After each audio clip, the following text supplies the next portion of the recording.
I always wanted to be a career progression factory. That was my job. You come in, you get fixed, we ship you out. The whole point of leadership is you're able to convince people to go on a journey. There's definitely a skill to being able to find out what someone's trigger is. We've been talking about really some blockbuster stuff. If it ain't broke, don't fix it. Maybe it ain't broke, but sure as hell ain't working like it's meant to either. The analogy that I would say is like getting into a pool. In Greek mythology, torture, and it's what we do to our people. There's a groundswell around people believing this. It's the people that can actually keep on the cutting edge.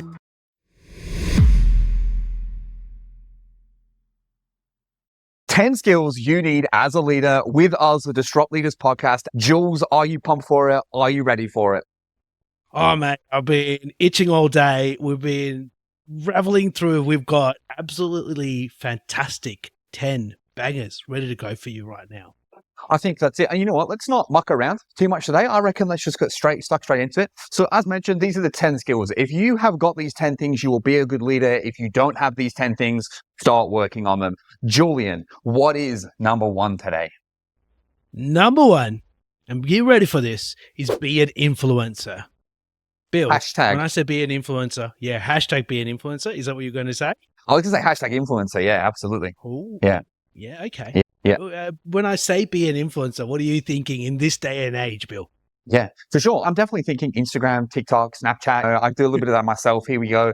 But not in the workplace. You can get in trouble for doing that. Most places have a social media policy. So I don't know.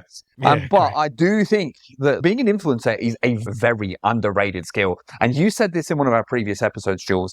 Yeah, you're a salesperson.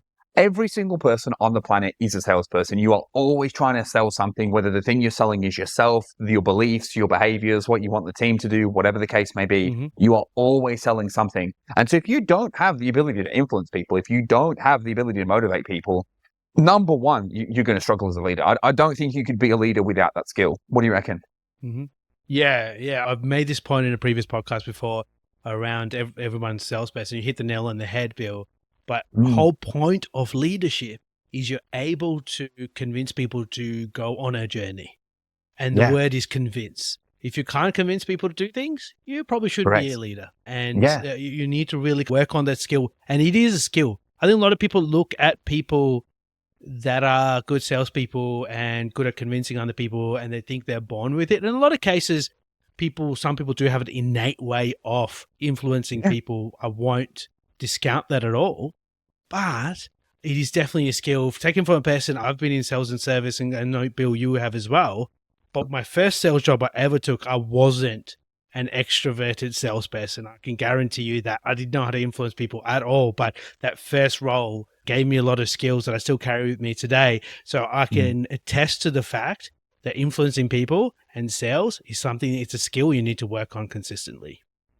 I can't relate. I was a cold killer. I was an absolute cold killer out of the womb, dude. Like when it comes to sales and service. But you are correct though. I think as much as I like you naturally, you can have gift of the gab naturally. You can definitely learn it, and And especially I think more in a workplace setting, I think like in a personal life setting, like being like an influencer or a good salesperson or as a salesman somewhat, but as a leader, particularly, I think it's a slightly different set of skills being able to influence people because some of that just comes down to communicating a message. And I think a lot of the time, like communicating a message is just about breaking down the why behind the message. Like very recently, I've had to go out and ask my team if I'll do a little bit of extra time. Like not heaps and heaps, it was like 15 minutes. But a lot of other areas and businesses were all like concerned about how they're going to have that conversation. And I think it just comes down to your ability to communicate the purpose of it. No one wants to do it. I have to do it as well, but it's important. And it's going to lead to a lot of really good things for ourselves, for our team and our customers. And so I think if you can really sell the why, that's 90% of influencing people. And it's the same in coaching sessions, wouldn't you say?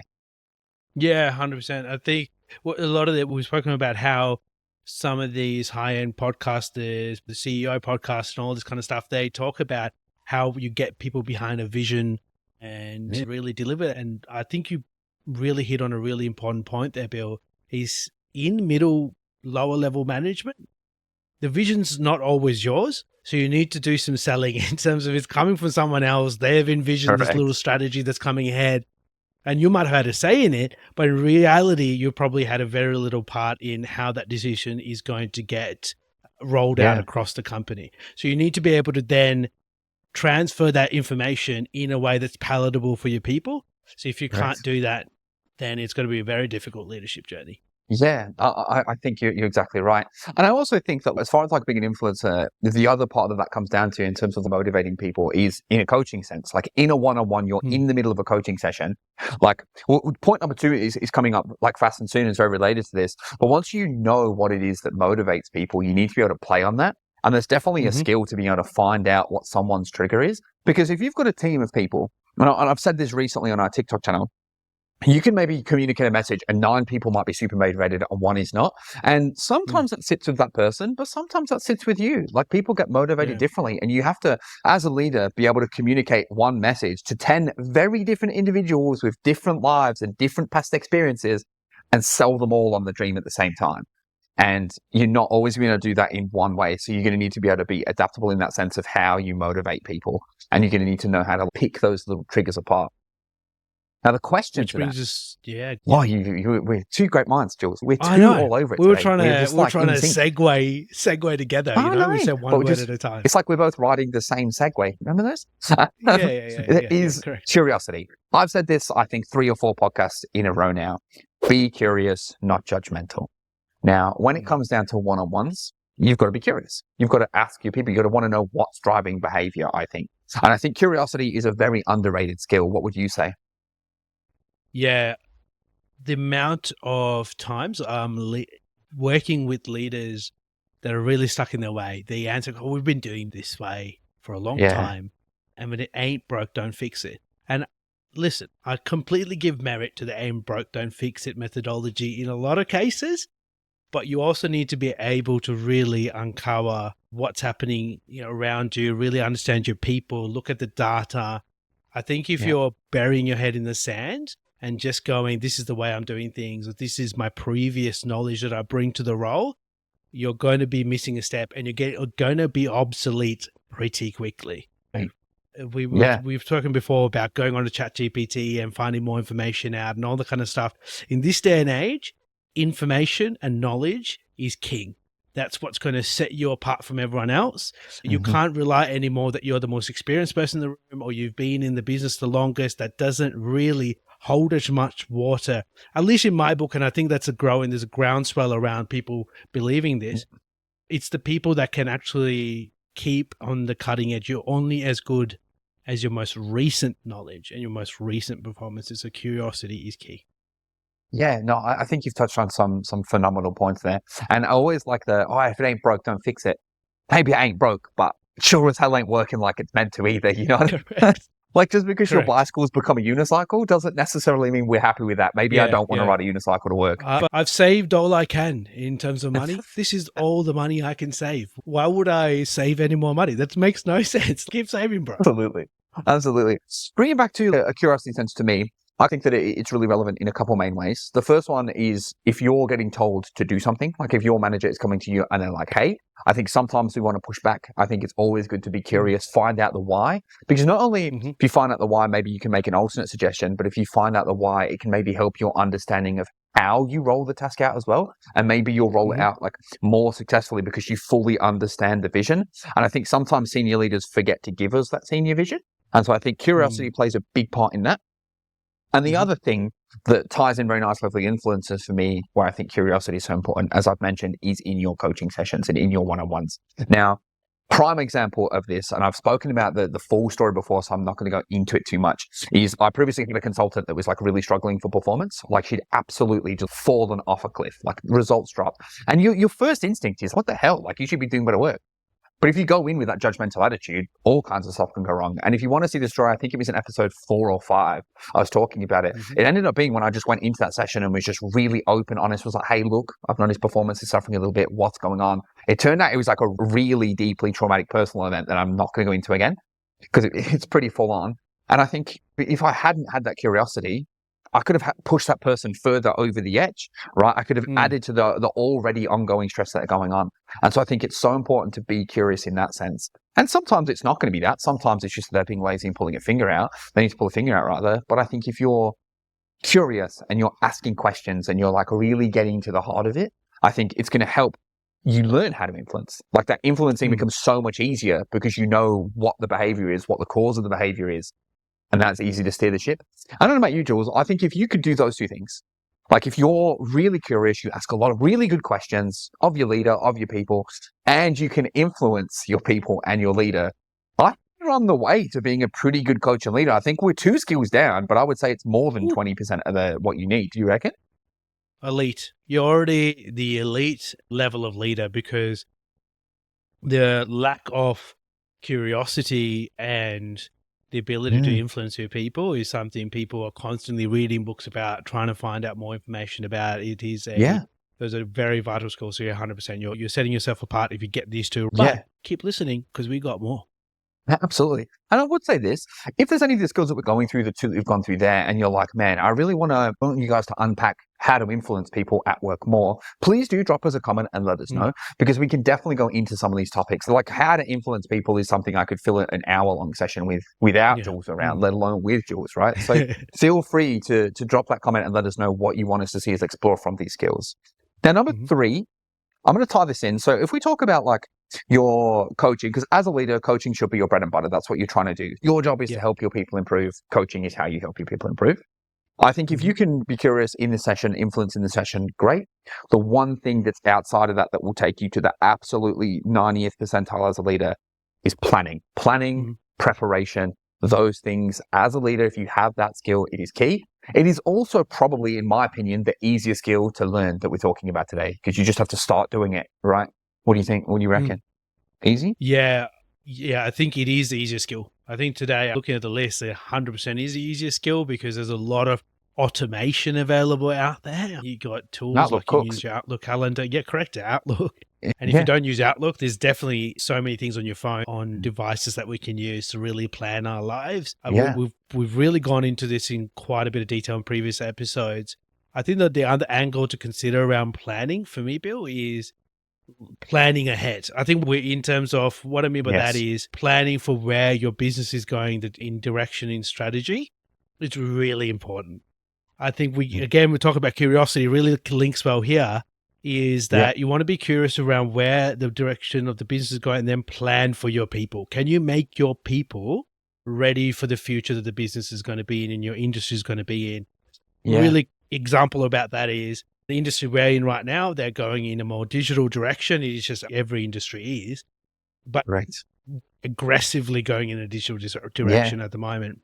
If there are leaders wasting their time on the more analog ways of dealing with people, it's probably going to be a waste of time, right? So for sure, the businesses and the executive leaders don't really care about that point of thing. So if you're giving a lot of messaging around that kind of stuff with your people, you're probably wasting your time. So you want to really pivot to things that are going to work for better. So you want to plan, get some training for your people around those things, reach out to resources in the business and provide that to your people to plan ahead, as well as plan what your day-to-day is going to look like as well.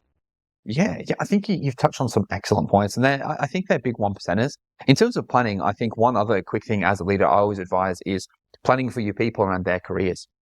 It's a big falls into that motivator. Where do they want to go? Where do they want to be?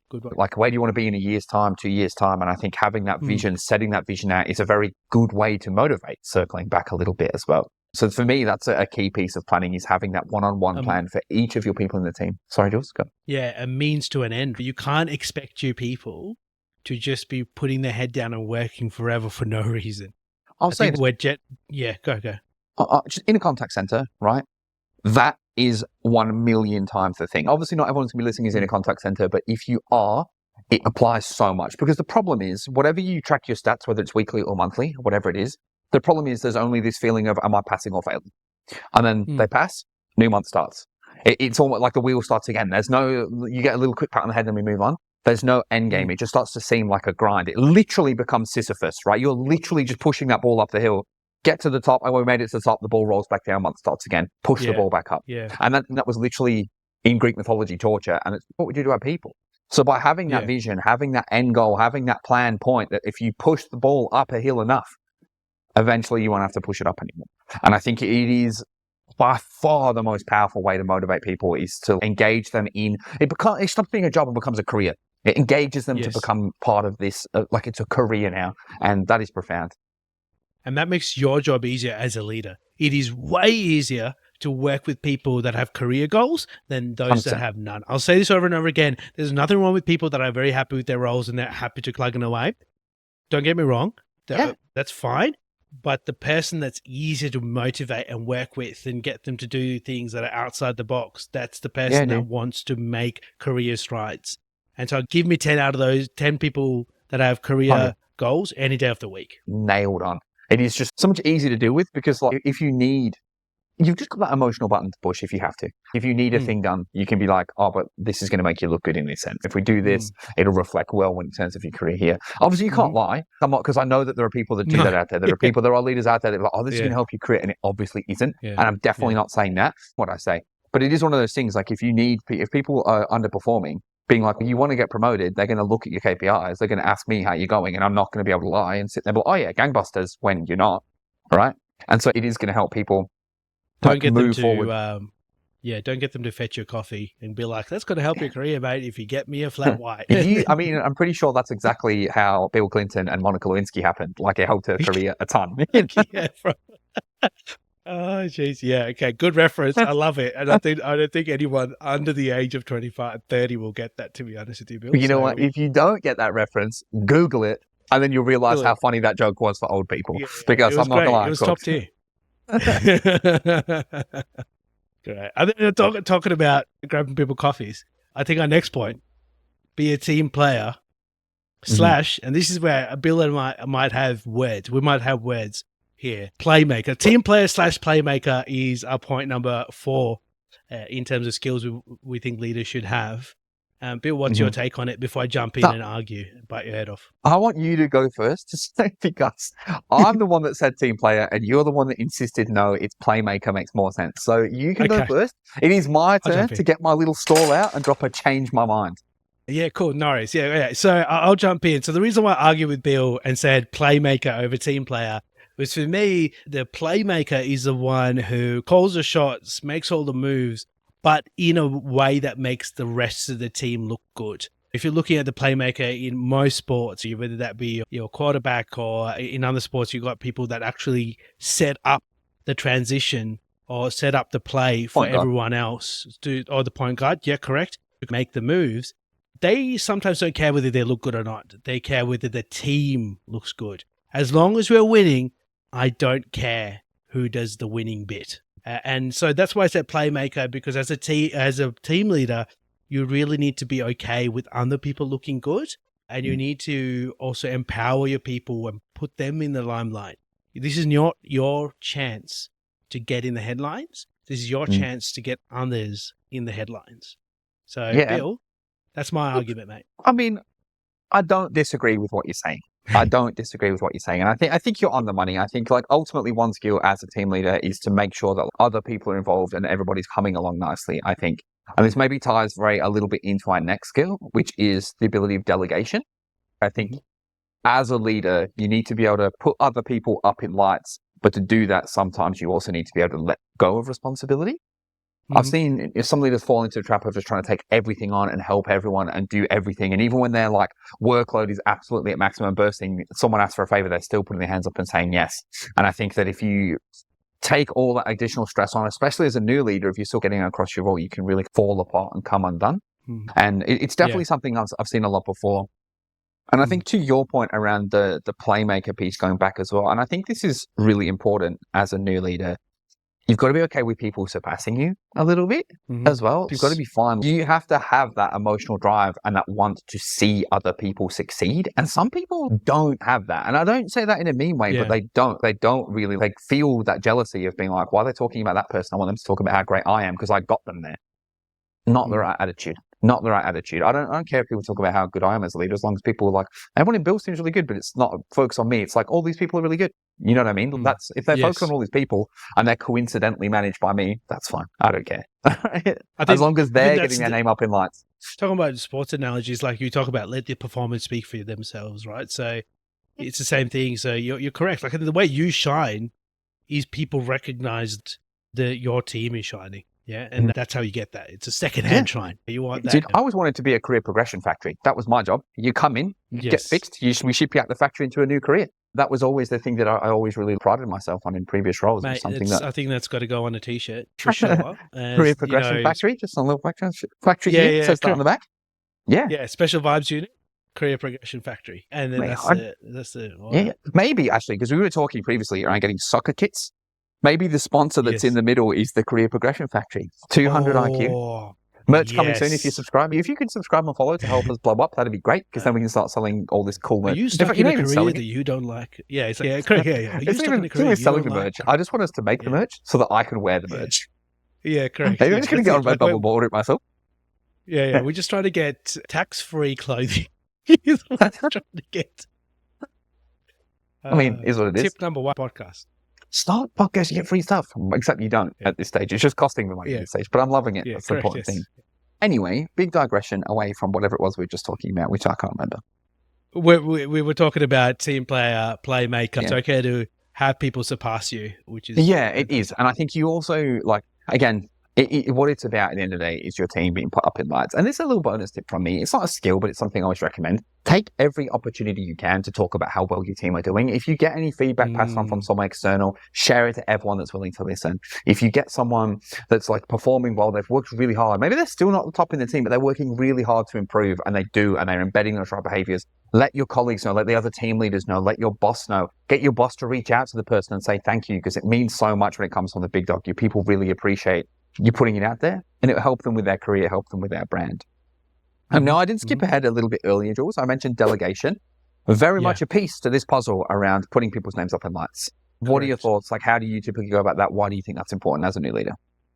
Yeah, there's a couple of angles to this. The first angle, from a purely selfish perspective as a leader, is you can't do everything. You cannot do everything as a leader. And so you need to delegate tasks to your people so that they can carry some of that load. That's the selfish angle. The angle that I usually look at delegation from, though, is I want to empower people to be able to do what I do, and eventually maybe even surpass me. But I want them to be able to go, I don't want to be the person always in the limelight. We spoke about this before, right? So I want them to get used to doing things that get them in the limelight, get them recognized for the right reasons. A lot of leaders tend to delegate menial tasks. This is what I hate. Like they'll be like, can you do this thing that means nothing to anyone? Because I don't want to do it. Yeah, correct. Yeah, correct. Yeah, I don't want to do it, so you do it. And that's what a lot of leaders do. And I guess it's okay time to time. If you're busy, there are things that maybe don't bring you much value as a leader, and this person could learn a little bit from that, and it's still a menial task, but they might get some value out of it. I get that. But you really want to be giving things that boost their careers. If they're looking to be a leader, for example, themselves, and you get them to, I know Bill and I, you've done this a million times, is get them to run huddles, get them to run team meetings, or maybe get them to speak in a senior meeting with other leaders or whatever the case is. That's the kind of delegation that you really want to head towards, things that add value to your people. They can put that in your resumes. They can talk about the experience when they go to interviews and really boost them up. Yeah. And something that I do a lot actually is, if there's, say, something that I really want to roll out to the team, that let's say there's a certain skill that I want the team to start doing, I'm planning a team meeting, a huddle around that skill. I'll usually go and find someone that's really good at that skill, and I'll actually get them involved. So either I'll ask them to run the session and be like, I want you to talk about what you do that's good, or I'll run the session, but I'll throw to them consistently, and they'll basically be like my co-host for the session effectively. The reason I do that, partly, is because my employees are sick of hearing me talk, right? They have to hear me all the time. And we've spoken in previous episodes about becoming wallpaper. If it's you delivering the messages in the same way every time, eventually they start to tune you out a little bit. Whereas getting in other speakers, other talkers to come in and do it. One thing, actually, I'm an absolute demon for, and a lot of the other team leaders don't like this, is whenever we have someone from like an external department come to the team leader meeting of all the team leaders, and it's, we need you to roll out this change, I always ask them to come to my huddle and do it for me. I do this all the time, and I've had a bunch of them take me up on it. Not everyone can. They're pretty busy people sometimes. But one, they love the opportunity to come and do it. They get to that extra interaction. It's something different for them. But two, my people love it, because they're getting someone from another department. They can ask a few questions about that person's career, which ties back into our motivation, ties back into our influencer again. It all comes a part of it. And then also, I don't have to host a huddle on a topic that I now need to go and research, because I just get the expert in. And so not only that, if my people have questions, I've got the expert in. Yeah, correct. Genius. That's where Genius. the laziness Venn diagram intersects with the genius Venn diagram, intersects with career development Venn diagram, like that sweet spot right in the middle. I'm cooked right in the middle. So yeah, don't be Yeah, afraid to do correct. that. And everyone always thinks I'm really cheeky for doing it. And all the other leaders are like, I can't believe you've done that. And I'm like, dude, this is it. Here's the one. And again, my people love it. They love having special guests. Yeah, nice. Jules, now on that subject, I actually feel we've segued a little bit. Skill number 6 is to be creative. Why do you need to be creative, Julian? I think this is, we were talking about being an influencer and curiosity already setting you apart from leaders. I think this can make you an absolute legend, to be honest with you. Yeah. Because there's so many people that work off this unknown manual of leadership around just going through the motions and just doing huddles and doing this and doing that and then running things in a certain way. If you're the person that's a fresh of breath air, we've spoken about this a million times now. It's become a phrase within disrupt leaders, right? Which are, don't be wallpaper. If you're the fresh of breath air, people are more likely to listen to you. If you're a creative thinker and you exercise your imagination as much as possible as a leader, you're going to get different results, especially in those circumstances where you've been trying something for a long time. We've spoken about this, Bill, before, right? Like you're just banging away. You've been giving the same message, come to work on time, come to work on time, log in on time. And it's just not working. You now need to work on a creative way of getting that message across that it sticks. And you need to be able to pivot and go down different directions if you need to. Correct. Bill, what do you reckon? I also just want to add to this. I was just thinking about just then. I'm very clear. When I say creative, I don't mean arts and crafts, right? Jules will tell you this. I am the least artistically minded person of all time. We'll be putting a PowerPoint together and he'll just be adding in simple shapes. And I'm like, damn, this is the greatest thing I've ever seen. And Jules is like, Bill, it's a circle. It's like the most basic stuff. I'm the least artistic person on the face of the planet. Like everything that's done for our channel, everything that looks good is done by Julian. Guaranteed nail done, right? I just can't do it. You don't need to be that kind of creative. You just need to sometimes come up with different solutions. Think a little outside the box. Someone else to do it. Delegation is creativity. If you're used to doing it all the time, delegate to someone else. Correct. It's a creative solution, right? So a lot of these things do tie in quite nicely together. So that's what I think. I think when it comes to creativity, and I think it circles back to what Jules was saying just before around that wallpaper piece. If you do the same thing in the same way all the time, people will tune you out every single time. And the other thing I want to really make clear as well, creative doesn't always have to be original either. Right. It just has to be different to what's currently happening in your environment. Yeah. So for those of you going, but Bill and Jules, I'm just not a creative person. I'm just like, maybe I'm a bit introverted or I'm just not a person that can think creatively. It's a skill. And the reason why we mention skill is a skill. You can, like your imagination, you need to work on that. But also you can look for inspiration. Like you're on YouTube right now, probably watching us or on Spotify or wherever. Google stuff, go on YouTube, search up different ways to approach this problem. And I guarantee you, if you're having this problem, other people have had this problem and they've probably uploaded their way of handling it. Worst case, go on Reddit and just go, hey guys, I have this problem. How could you, or Discord, and go, how will I approach this? And you guaranteed you'll get some creative ways to handle this. And a solution, drop a comment. Let us know. Whoa. If you've got something you want to know, drop a comment below. We'll definitely help you out with that sort of stuff as well. That is what the disruptors are here. That is literally why we started this channel. So again, another thing. Correct. But to Jules's point, Google is your best friend. Sometimes if there's a thing that I really want to work on, like a skill, I might just Google to see if there's any games around it that people have put together. There's a really good one on active listening that I think you sent me, Jules, that you can find by Googling the right way. And it's just like you say the word right a lot and they have to change hands. Yeah, when you the say right right family or left. story. Yeah, the right family story. And I that's on Google. So you can, if you know, basically this game, for those of you listening at home, the right family story is literally a text that you read and you tell your people to put something in their right hand or left hand, depending when you say right or left. But you just say the words right and left 50 times. But then afterwards, you ask them a bunch of questions about the story. And obviously they struggle to recall because they've been listening to you. They're so focused on the right or left. And it's just a focus about paying attention to make sure you're active listening. Really good game. Got it off Google. Actually, I got my Google is Jules, but Jules got it off Google. So yeah, that's the thing. So you can find things like that. And there's not the only game I found from there. There's a few other active listening things or questioning things, stuff like that. People put it together. ChatGPT is your friend. It's not your best friend, I'll say. ChatGPT is useful as like a starting off point. If you ask it some questions, it will usually give you a baseline for stuff, but a lot of the time it's very like shallow surface level stuff. But sometimes that's all you need, right? You just need that push in the right direction. We don't necessarily need to jump off the cliff. The juices flowing. Yeah, exactly right. It gets everything moving. Now, I'll say this. We're moving in quite nicely. Skill number 7 is related to this, though. The ability to be adaptable as a team leader. Now, it means a lot of things. Just relating it to what we're just talking about. If you are trying something new and it doesn't work, that's fine. Don't take it personally. I've seen some people like make things their baby and they have to try to keep ramming that square peg in that round hole. Sometimes you just have to say it's not going to work. A lemon's a lemon is what it is. All right? Yeah. And I think the other part of being adaptable, it's like rolling with the punches as a team leader. Things will always come up that will shock you. Hey, Jules. Yeah, 100%. I said this before, just a bit earlier. I don't care who does the winning as long as you win. And that also relates to adaptability. I've been a part of projects and led many projects in the last few years. And when I deliver things to people and ask for feedback, I genuinely want people's feedback. If they tell me this is a piece of trash, Julian, I want to listen to them and go, no, I spent 20 hours coming up with this. Like, how dare you tell me it's a piece of trash? Guys, you shouldn't be attached to the work that you're doing, but the results of the work you're doing. We're an outcomes-based society.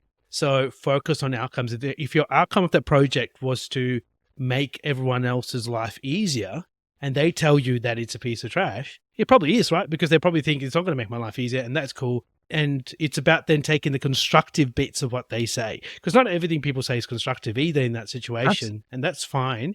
But just go, okay, cool. What would you do then to make this important, and get them involved in the project and go in a different direction? But I think being adaptable, not, as Bill said, not holding on to certain ways of doing things, being okay with feedback from your people, even if they're junior to you. It doesn't matter what their level in the company is. It matters the quality of advice and information they're giving you. And it can come from the most surprising sources as well when you're talking to people all the time.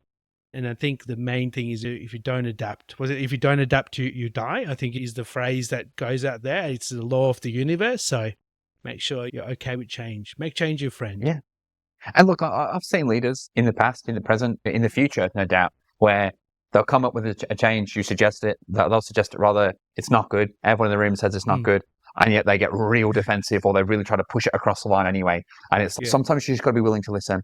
And I also think, falling back a little bit into the motivation piece, if you do ask, if people give you advice, and Jules' example, prime one, let's say you've suggested a change is meant to make life easier, they come to you and tell you it doesn't, you need to take that feedback on. And if you don't, you'll lose a little bit of credibility and a little bit of trust in those people as well. They'll not be as interested in listening to you. What's the point? What's the point in you coming to me if my opinion doesn't mean anything? If it's meant to impact me, and I'm not involved in the decision process at all, what's the point? And you'll get that mentality from people, right? And so you really need to be able to listen to that feedback and take it on. Now, the one thing that I always used to do, and I've said this before, and the first couple of times you do this, you will absolutely shit your pants. At the end of one-on-one sessions, ask your people if there's anything they want you to do differently, anything that you should be changing, especially when you're new to the team and they're not really embedded and settled in. And I'll give this example all the time. There's once I love to say, mate, yes, mate, no, mate, hey, mate, I can't certainly do that for you. I'm a big mater. And I had this girl, and I started like being a team leader or whatever. And in our first one-on-one at the very end of the session, I said to them, hey, is there anything you want me to do differently? And she was like, I hate being called mate. Now, obviously, I'm not saying that when you do that, if they tell you don't like something, you don't have to completely change who you are as a person, who you are as a leader, but it does give you things to be more mindful of. And I definitely still called her mate after that by accident. Sometimes it slips out, but I made a conscious effort to do it less. And she noticed I was making a conscious effort to do it less. And I was actively trying to avoid it. And it was such an easy way to build rapport with that person, really make a bit of a connection. She puts me up as a leader. I've gone up to notch 1 because I'm a new leader. You always start at the bottom. Now she started to respect me that little bit more. And it makes such a big impact. And again, the first time you ask people that question, the first time those words, am I any good as a leader, leave your mouth, or however you phrase it, you will shit your pants. Guaranteed. What do you think, Jules? Yeah, for sure. I've been a coach and leader for a while, so I've had so many like employee surveys and stuff. And they're like, I'm confident that I'm a good coach and I'm a good leader, but there's going to be a couple of people that tell you some bad things. But I think embrace those things, right? There's always there's a nugget of truth in every time somebody gives you some. And one thing I will say, take it on. Some of the subject is all around adaptability. Sometimes you have to be willing to listen to what's not quite being said. And what I mean by that is, for example, I've got an employee. I think she is incredible at her job, and I tell everybody else who's willing to listen. And then the other day, in a one-on-one, she's asking me if she's doing a good job.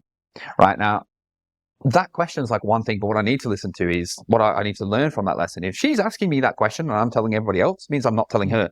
And it's not necessarily what she didn't say, hey, you're not telling me if I'm doing a good job or not. She asked me if she was doing a good job, but what she's actually saying is you're not telling me, not giving me enough feedback, which to me blew my mind because I like, it's such a surprising question because I'm like, I literally talk about how amazing you are all the time, right? But I think that's something you have to do as a leader is you have to be willing to look at what's being said and listen for those kind of triggers and then think about your behavior and think, is there things that I'm not doing or not giving my team that they're not telling me? And you have to be willing to look for that because it's not always going to come to you on a plate. Now, up next, big one, maybe for not the reason people would think, Jules, consistency. Tell me why you think consistency is such a useful skill for a leader. I want to make a important distinction here. Consistency doesn't mean boring. I know some of you probably heard this and your brain automatically switched off and you went, consistency. It's one of the most boring phrases out there. What you want to be, and we've been talking about creativity, adaptability. We've been talking about really some blockbuster stuff so far. And consistency sometimes falls apart there because you think you need to be doing different things all the time. And you do, but I think the way you react to people, react to stimulus and how you carry yourself in the business needs to be consistent. I think we put up a TikTok a few weeks ago, maybe in the last couple of weeks, around people, if you're looking to be a leader especially, you want to show senior leadership and leadership that you are a person that they can rely on and will react in a certain way. People like to hire people that they know can handle the lows, the highs, the in-between, and they know what they're going to get from them. They don't want someone who's they give a messaging this week and they're like over the moon happy about it and they outwardly show that. And then the next meeting, they're like going absolutely gangbusters and going crazy about how unhappy they are. That's so topsy-turvy that people don't know what they're going to get from you. And that's hard for people to then, okay, how do I manage this person if they sit under me? How will they then react to team members, team leaders, and colleagues around them? It all factors in when they're looking at who's going to be the next leader. Yeah. And especially if you're a new leader, you're doing a secondment or something, and maybe you're testing the waters at leadership, you really want to show that you're going to be consistent and you're going to have one kind of way of handling things most of the time. Yeah, I agree. And especially, I think, when it comes to your people coming to you, they need to know what you're going to be like when they make a mistake, and they need to know what you're going to be like when they don't make a mistake and they do something well. If they make a little mistake and you're, it's okay, don't worry about it, Gordon Ramsay, it's okay, darling, it's okay, sweetheart. And the next time you're like, you're an idiot sandwich, right? They're going to be like, what the hell? And then it makes them less likely to come to you when they need help because they don't know who they're going to get. You cannot be Jekyll and Hyde. You have to either be Hyde or you have to be Jekyll all of the time. If you're going to be serious and firm, you have to be serious and firm. And I'm not saying that you respond to every situation the same way, but things like mistakes, you need to be treating one way, and then like poor performance another way. Like you have to have those different hats on, if it makes sense. So for example, if someone makes an honest mistake, that's fine. But you need to be that whole thing of that's fine needs to be your attitude every time. But then if someone's like actively doing something that's naughty, that's fine. As an attitude isn't going to fly, right? We're going to have to come across it a little bit more seriously. And I think it's just really important to make sure that you're consistent with the way that you approach those things. The analogy that I would use to understand consistency a little bit is that when Bill's just saying that's fine, there's all kind of stuff. As a leader, sometimes you've got to then, if it's 5, that's fine later, and they're still doing that behavior, then it's not that fine. And you also need to be consistent around that as well. But the analogy that I would say is like getting into a pool. The temperature of the water is the same wherever you are in the pool, but the depth is different, right? So as you go deeper, great analogy. As you go deeper, it gets deeper. So you need to be able to, like, your kind of baseline personality needs to be the same, but you also need to show them that, hey, there is a point where it gets a little bit deeper and I have to have more serious conversations with you. So you can't be the nice person all the time. And you can't be you definitely don't want to be the mean person all the time either, because people are going to hate you. They're going to quit. So you want to show that there is depth to your personality, but this is my personality. You've got to set expectations very early on. And we spoke about, I think a couple of episodes ago, we spoke about the standard you accept at the start, right? So You want to show that from the very start. If you start off being really lenient and letting people get away with things, you're going to find it incredibly hard to flip that switch later. So you want to be conscious about the things you let go at the start, because they probably have to be the things you let go later on too. Yes, very much. You're absolutely right. And I think also quite a nice segue into point number 9, a skill you have to have a leader, is emotional intelligence. Now, another one of those ones that, like, when we say it, you go, oh, God, emotional intelligence. Yes, Bill, I get it. I need to not be angry all the time, whatever. But that's not necessarily what I would say that fully means. I think it encompasses a lot of things. Some of it's real basic stuff. Patience. Who would have thought you have to be patient as a leader? Mind-blowing stuff, real original, right? But I think it comes down to a lot of other things, like knowing when to complain about Mondays is a really small example, right? As an employee, as a team leader, you can come in like, oh, Monday, here we go again, grind. As a team leader in the huddle, team meeting, Monday morning, 8:30 in the morning, you cannot bring that energy in. And you have to have the emotional intelligence to know to not do that sort of thing. And you have to know when to hold that stuff back. The other thing that you need to be able to do is not fly off the handle if you get annoyed. I have a bit of a story. Actually, of a time when I was a young team leader, and it's embarrassing to talk about now, and it paints me in not such a good light. But this is the kind of thing you have to avoid, and we can learn from our mistakes. Basically, I'd not been on team leader long. We'd really been focused on a particular stat as a KPI, and I came in and my team's numbers were dreadful the day before, and absolutely horrendous, and I've lost it. Right, I've red mist has descended in my eyes. Can't believe you all let me down. And I did. In the team chat, I was like, I'm so disappointed in these numbers. I wasn't like too heavy-handed, but it was definitely heavy-handed. And then it also turned out that the numbers were not quite correct and the data was incorrect. And too late, I found out an hour after I'd gone off with the team, and all the team were like sulking and sucking because I'd come in a little bit fiery. And it was a life lesson for me. You need to be cool, calm, collected. And you know what? It circles back to point number 1, I think, curiosity. Point number 2 was curiosity. If I'd been curious rather than being judgmental, I wouldn't have flown off the handle. And I think it's just really important to have the strength that even if you're frustrated, even if you're disappointed, you really do need to keep that in. What do you reckon, Jules? Yeah, and I think historically, if you look at people that society deems as leaders, they're people that are in control of their emotions and are able to understand the emotions of others. If you look at people, you go, oh, geez, that person's they've got something about them. They've got that X factor, that charisma or whatever. It's because they're able to really control their emotions and portray themselves in a certain way. So you need to be really wary of how you come across we were talking about consistency and not flying on the handle, but always don't come in and you want to really know how you look. And we 100% ask for feedback, all those different things as well. But in a business sense, my wife jokes about this all the time because I'm not a very patient person in my general life in terms of it's something that I try to work with all the time. And so in reality, outside of work, I'm not patient. I use all my patience up at work, I think. And Bill would tell you this. I'm very diplomatic at work. Yeah, very. I'm very patient, very diplomatic, just life lessons over time. But I think I use my quota of patience at work. But it's because I know that from observing and the people that are quick to just jump on and let something probably don't get hurt at the end of the day. So you don't want to be always you want to voice your opinion, but you want to first listen first, understand people, really connect with what they're saying. We spoke about the why of what they're doing, really understand the why before you jump in there. And it's the best way you can do those first few points we spoke about, influencing people, motivating people. The only way you can do that is really connecting with your emotional intelligence. Yeah, and look, to be honest with you, I think of all the 10 skills on this list, this is my weakest one, for sure.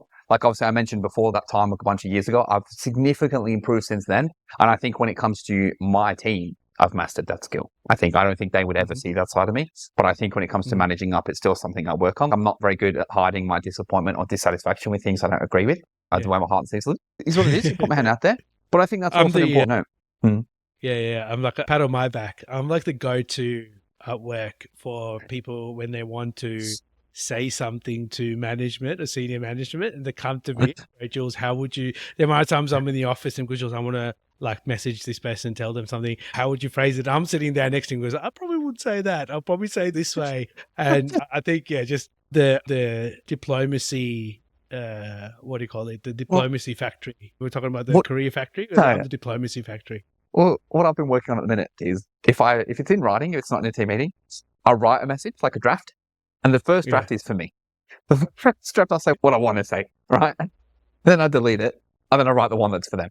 and I find that, but you have to be very careful not to hit send.